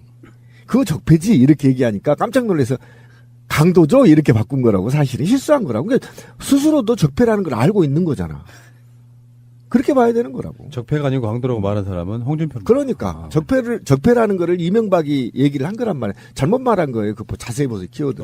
그러니까. 예. 그러니까 수준 떨어지는 두 사람이 모여가지고 저작거리에서도 하지 않을 말 정도가 일반인들이야. 술자리에서 하는 말이죠. 할 수 있는 말을 기자들 버젓이 다 막 보고 있는데 이런 이야기를 막 아무 관점도 없이 하는 거예요. 이 자유당이 지금 기본적인 현재 상태의 언론에 대한 언론관이 나오는데요. 2일날 박성중 자유한국당 홍보본부장이 최고위원회 자리에서 이런 얘기를 합니다. 저희가 여당 시절에는 위에 두뇌는 저희들이 어느 정도 지배를 했지만 SBS 말하는 거예요. 그러니까 언론들의 지상파 지상파 언론들의 그 고위 간부들은 자기들이 지배를 했었는데 이제는 그것마저도 뺏겼다. 이런 논지의 발언을 해요. 그리고 홍준표가 SBS 뺏긴 걸 얘기를 합니다. 그러니까 이 사람들은 지금 초지일관 언론에 대해서 어떤 생각을 갖고 있냐 하면 문재인 정부가 언론을 장악했다라는 프레임으로 생각을 하고 행동을 하는 거예요. 아니, 그러니까 자기들이 정치를 할 때 언론을 당연히 부산물로 장악하는 것이 정치라라고 머릿속에 아직도 그렇죠. 박혀 있다라는 예, 것이고 예. 이것을 정상화로 문재인 정부 하에서 정상화로 돌렸는데 이 정상화마저도 지금 문재인 정부가 강도짓을 해서 뺏어갔다 이렇게 얘기를 하는 겁니다. 그러니까 이게 언론관이 거의 초등 수준도 안 되는 빵점에 지나는 거죠. 언론을 뺏고 빼앗기는 재화로 지금 보고 있는 거잖아요. 이건 굉장히 안 좋은 버릇이고 이거에 대해서 사실은 이게 바로 자기들이 언론 블랙리스트 만들고 언론을 장악했다는 것 자체를 시인한 거가 되죠. 최민희 의원 예를 들어볼게요. 이분이 방통위원회 부위원장이었잖아요. 예. 그래서 이제 정권이 바뀌고 그러면 방통위원장 1순위 후보였어요. 근데 자유한국당이 아니라 민주당 쪽에서 주도해서 방통위원장 성립 요건, 될 수 있는 임명 요건을 바꿨어요. 그게 뭐냐면은 3년 동안 정당 소속이었던 적이 없어야 돼요. 그래서 최민희 의원이 방통위원장이 못 된 겁니다. 그렇죠. 그게 무슨 말이냐면 정파성을 갖고 있으면 안 되기 때문에 스스로 언론의 균형을 위해서 정당에 소속돼 있던 사람은 3년이 지나야만 방통위원장 후보가 될 수 있는 그런 요건을 바꾼 거예요. 그게 공정성을 위한 거잖아요. 그렇죠. 그렇다 보니까 이런 식의 마인드 갖고 있는 사람들, 정권이 바뀌면 뭐 SBS나 MBC나 KBS나 다 장악해도 되는 거지 뭐 이렇게 갖고 있는 정말 구시대적인 마인드를 요구 없이 노출한 거예요. 근데 이거는요 구시대적 발상이라기보다도 이건 범죄에 가까운. 그렇죠. 정말 제가 원래 이명박이 반짝거리는 이마에를 그 짱돌로 조사버리고 싶었는데 이 사람 둘이 있잖아요. 입주대기를 좀 조사버리고 싶다는 충동을 이빨 다 빼버리고 싶다라는 거예요. 왜 그러냐면 이게 말이 아니야. 이게 국민들 염장질하고 있는 거 아닙니까? 그리고 실제로는 자기들이 비밀회담에서 무엇을 얘기했는지 국민들은 다 유추할 수 있죠. 왜 이 중요한 시기에 이명박이 홍준표를 불렀겠어요? 지금부터 검찰이 나를 본격적으로 조사하려고 한다. 측면 지원해달라라고 요구한 거 아닙니까? 이건 추측할 수 있는 거잖아요. 그렇죠. 그러면 이게 지금 기자들 다 모아놓고 이 얘기를 흘린다는 경우는 이게 전직 대통령이 이게 할 말이고 지금 120석에 가까운 자유한국당 당대표가 할 말이 아니잖아. 이거는 저작거리에 신비 같은 애들이 소주 한 잔 먹으면서 하는 말들을 그냥 양아치라니까. 양아치도 못 된다고 제가 아까 얘기했잖아. 양아치 의리라도 있는 거 의리로. 양아치 의리가 없다며. 아, 그런 논리 잘못되지 않았어요? 의리라도 아니, 있는 잠깐만. 거. 꼭 알아야 할 어제의 뉴스. 위안부 피해 할머니 8명이 청와대를 찾았습니다. 문재인 대통령과 김정숙 여사는 현관에서 할머니들을 맞았습니다. 이어진 오찬 자리에서 문 대통령은 2015년 한일 위안부 합의에 대해 사과했습니다. 또 할머니들 뜻에 어긋나는 그런 합의를 일본하고 이렇게 하게 돼서 정말 할머니들에게 죄송스럽다는 그런 말씀을 드리고 싶습니다. 대통령으로서 사과 말씀을 드립니다. 할머니들은 잘못된 합의를 밝혀줘 고맙다면서 앞으로 일본의 공식적인 사과를 받아달란 부탁도 덧붙였습니다. 공식적인 사죄하고 법적인 배상하라는 26년이나 해나왔습니다. 이것만이 우리는 또 외치고 싸울 겁니다. 앞서 문 대통령은 오늘 오전 또 다른 피해자 김복동 할머니가 입원 중인 병원도 찾았습니다. 할머니들은 이러고는 도저히 받을 수가 없다. 이 돈을 가지고 법적으로 사죄와 배상하라. 정부는 할머니들의 요청을 토대로 조만간 한일 위안부 합의에 대한 대응 방향을 결정할 계획입니다. 국세청 조사 차량이 경주의 다스본사 주차장에 대기하고 있습니다. 조사 인원 43명이 대거 나온 바람에 버스를 대절했습니다. 첫 특별 세무조사에 직원들의 초조한 모습이 그대로 묻어납니다.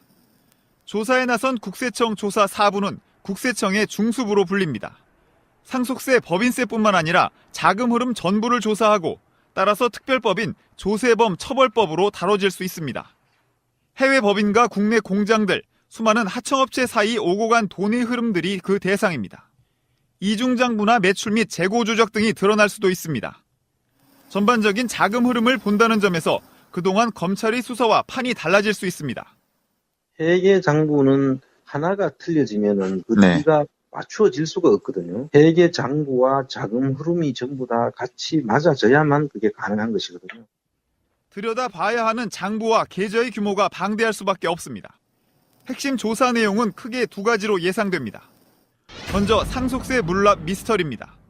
JTBC가 보도한 다스 내부 문건들은 여러 가지 문제를 제기했습니다. 상속세를 내야 할 유족에게 가장 불리하게 설계됐기 때문입니다. 누군지 모를 실소유주에게 유리하도록 그 해의 영업실적까지 조작하는 정황도 나왔습니다. 또 하나 비자금 조성 과정도 있습니다. 전직 다스 직원들은 해외 매출을 늘리거나 재고를 줄이는 등 방법을 썼다고 밝혔습니다. 2008년 정호용 특검은 다스 비자금 120억 원을 확인하고도 수사에 나서지 않았습니다. 다스 실소유 의혹 규명을 위해 검찰이 그동안 5차례나 나섰지만 아직은 나온 게 없습니다. 강제 조사권을 발동한 국세청의 움직임이 앞으로도 주목되는 이유입니다. 최경환 의원은 지난해 특수활동비 수수 의혹이 처음 불거지자 돈을 받지 않았다고 주장했습니다. 언론 인터뷰에선 만약 사실이라면 동대구역 앞에서 극단적인 행동을 하겠다는 발언까지 했습니다. 하지만 법원은 영장실질심사를 통해 범죄 혐의가 소명된다고 판단했습니다. 또 증거인멸에 우려가 있다며 구속영장을 발부했습니다. 최 의원은 지난 2015년 국정원으로부터 특수활동비 1억 원을 수수한 혐의를 받고 있습니다. 국정원 특활비 예산을 늘려주는 대가였다는 게 검찰 판단입니다. 당시 경제부총리 겸 기획재정부 장관이던 최 의원은 돈을 받기 직전 국정원 예산을 472억 원 증액해준 것으로 파악됐습니다. 같은 당 이우현 의원도 13억여 원의 불법 정치자금과 뇌물을 받은 혐의로 최 의원과 같이 서울구치소에 수감. 부패에 노출된 기관장들이 오잖아요. 일을 해도 보람을 못 느껴요. 일을 해도 그 이미지가 한 번에 나가버리거든.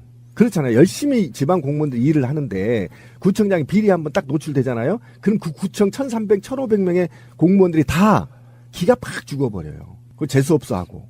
그러니까 그런데 저런 구청장들이 저렇게 일을 반듯하게 하고 어찌겠으면 힘들어서 그만두겠다는 거예요. 그 같은 서울구청장인데 신현희 씨도 있어요, 강남. 신현희 씨가 완전 느낌이 다르잖아. 신현희 씨가 저 잘랐죠. 네.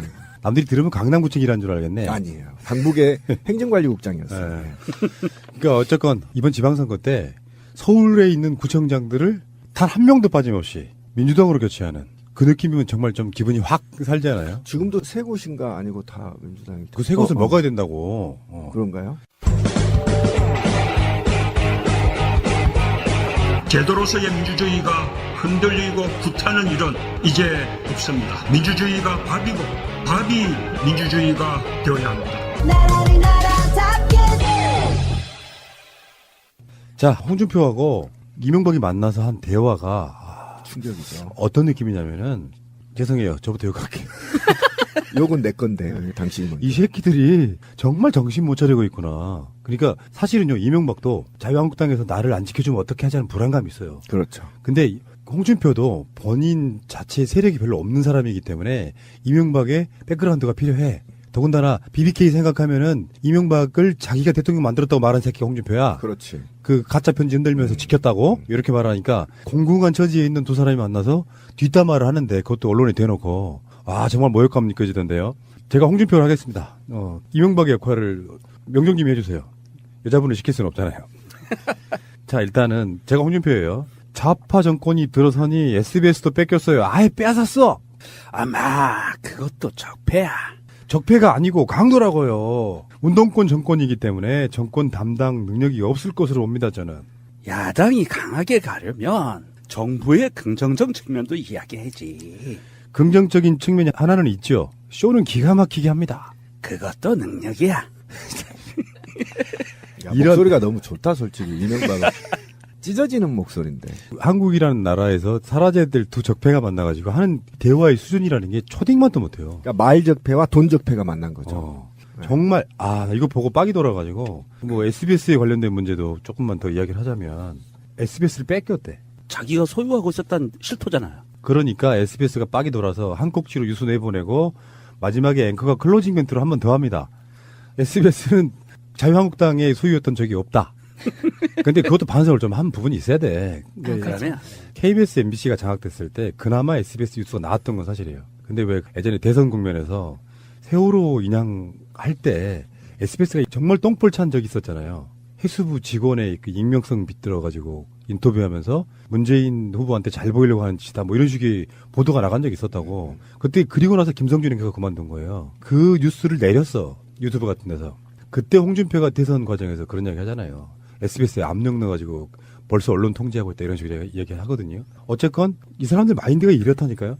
SBS는 뺏겼다니. 아니 그 이야기 때문에 SBS가 20분 가까이 홍준표를 깠는데 작년에 SBS 8시 뉴스 없애버리겠다. 혹은 모래시계 드라마로 내가 키워준 방송사다. 이렇게 말했던 걸 정말 저질이에요. 그러니까 홍준표가 양아치도 못한다는 게 뭐냐면 과거 정부에서 SBS가 자유한국당을 좀 빨아줬다고 하면 그다음에 그 이후에 이제 다른 정치 자유한국당 내 정치인이 말하는 거 보면 어차피 수뇌부는 다 장악했다. 이게 지금 팩트인 거 아닙니까? 그럼 이 정도 빨아줬으면 적어도 양아치 세계에는 을이라는 게 있거든. 그거를 지금은 양심선을 하면 어떡해. 자기들이 장악. 잠깐만. 조폭 이야기하면 꼭 신비님이 이렇게 토를 달았죠. 그거 조폭도 아니고 양아치예요 해놓고 내가 또 양아치예요 하면 또 뭐 어떻게 하는 거예요? 아니 내가 양아치만 또 못한다고 그랬잖아. 양아치만 또 못하다. 그 밑에 뭐가 있냐고. 왜 그러냐면 양아치면 쓰레기. 쓰레기들이지. 의리도 없어. 의리도. 알겠고요. 아니 그동안에 9년 동안 SBS가 방송에 빨아줬으면 그거를 침묵하고 부역한 자들을 보호해주는 게 의리거든. 근데 자기들이 자기 입으로 말하잖아. 맞아. 쟤네도 우리 빨아줬어. 이거는 우리가 아니죠. 그러면 그동안에 그 부역했던 사람들이 다 들통나게 되는 거잖아요. 이거는 얼마나 불쾌하겠습니까? 여기에 지금 우리가 얽매일 시간이 없습니다. 잠시 후에 오겠습니다. 드디어 최경환, 이우현 두 현직 국회의원이 뇌물 혐의로 동시에 구속됐습니다. 온 국민이 어제 축배를 들었다고 하죠? 저는 크리스마스인 줄 알았어. 네, 그렇습니다. 저작거리에 모든 새벽에 있는 사람들이 다 파이팅하고 난리가 났어요. 비둘기도 날고 참새도 날고 난리가 났어요. 건배 구호가 구속이더만. 예, 구속. 바로 구속. 참네. 자, 이게 이런 관점으로 한번 보자고요. 최경환은 박근혜 정권 때 실세 중에 실세였죠. 이명박 때도 실세였습니다. 아주 실세라고 보기는 좀 어렵고 약간 측근이었죠. 측정이. 측근. 예. 그러니까 이명박 박근혜를 관통하는 유일한 장관이에요. 그렇죠. 유일하진 않구나. 국방장관도 한번 한 적이 있었고요. 그리고 이우 의원은요. 서청원의 대리인이라고 보시면 돼요. 서청원의 최측근. 이 사람들이 한 명은 국정원 특활비 1억 수수 혐의 최경환이고요.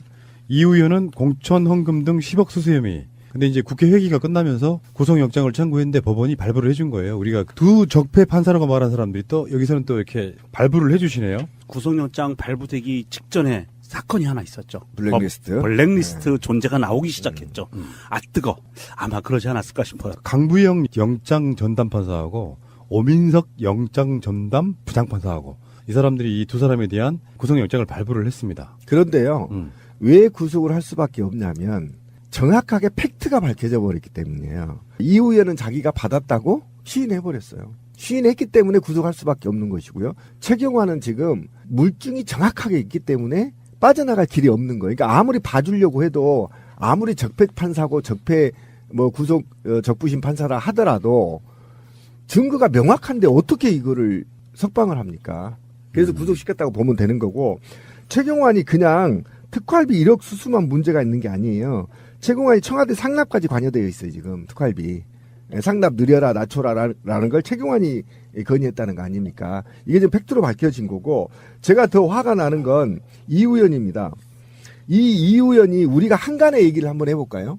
한간의 새누리당이 당시 집권 여당일 때 소문이 어떻게 돌았냐면요. 공천 10억이라는 게 기본이었습니다. 이거는 한간의 얘기예요. 동네 양아치들이 떠들고 다니는 술자리에서 저도 들었습니다. 제 지역에서. 그리고 이것을 나눠 먹는다 이런 겁니다. 그러면 지금 자유한국당이든 누구든 공천을 할 때는 10억이라는 이 기본 룰, 이 바닥에 한간에 룰이 확인된 거잖아요. 그죠? 저는 이 확인돼서 이 10억이란 돈을 지금 검찰이 꼬리 자르는 식으로 해서 이 의원만 10억 받아서 먹는 걸로 지금 사기치고 있는데 제가 볼 때 이 10억은 상납됐을 가능성이 굉장히 높습니다. 그럼 이 10억이 어떻게 자금 출처를 밝혀야 된다는 거죠. 자금이 10억이 이 의원한테 온 거는 밝혀졌어요. 본인도 시인했고요, 일부. 그러면 이 돈이 누구한테 로비가 됐느냐, 당내 유력 인사한테. 그리고 이 돈이 누구한테 흘려가 10억이 적은 돈이 아닙니다. 이게 굉장히 큰 죄거든요. 공천과 관련해서 10억이 어떻게 상납됐는지 상납 고리를 밝히는 것이 검찰의 끝입니다. 이 의원이 국회의원이라고 하나 넣는다고 해서 이 꼬리를 잘 넣으면 수십 년 동안 내려온 그 당의 모 당의 공천 헌금의 적폐를 청산할 수 없다는 거예요. 저는 이게 너무 충격이었습니다, 사실은. 왜냐하면 동네 저작거리에서 다 이 얘기가 돌고 있었거든요. 지자체장 7억. 내가 다 얘기할까요? 구의원들, 시의원들. 됐습니다. 두 의원은 구속 첫날인 오늘 검찰로부터 소환 통보를 받았지만 나란히 조사에 응하지 않았습니다. 안녕하세요. 반갑습니다. 배우 권혜입니다. 여러분들 이주 노동자라는 말 많이 들어보셨죠? 네, 예전에는 외국인 노동자 이렇게 불렀죠. 사장님 나빠요. 우리가 그런 개그 프로에서 그런 장면을 봤던 것이 벌써 10수년 전 일입니다. 그리고 이제 그들을 우리 사회의 구성을 받아들인다는 의미에서 우리는 이주 노동자라고 부르고 있습니다. 그럼에도 불구하고 제도적으로 정서적으로 그들을 우리 사회 구성원을 어떻게 받아들일까에 대해서는 많은 고민을 필요로 하고 있습니다. 저희 이주노동희망센터에서는 그 방법을 좀 더 바깥에서 찾아보고자 합니다. 바로 이주노동자 현지의 아이들에게 공부할 권리, 펜을 쥐어주는 일입니다. 이 일에는 여러분들의 정말 많은 관심과 참여가 필요합니다. 이주노동희망센터에 여러분들이 희망이 되어주시기 바랍니다. 고맙습니다. 방송 중간에 좋아요를 눌러주시면 새날팀들에게 큰 힘이 됩니다. 미리 감사합니다. 트위터가 진짜 언론입니다. 신비님 나오시는 날이네요. 신비님 안 나오셨습니다. 자, 오늘 나오신 분들 소개해드리겠습니다. 명종님. 네, 안녕하세요. 신비로운 남자 이명종입니다. 그리고 신비로운 여자 마차님. 안녕하세요. 마차입니다. 자, 출발하겠습니다. 졸라 신비하지 신비 나왔습니다. 아, 씨발. 여기서까지 왕따 당하고 있습니다, 지금.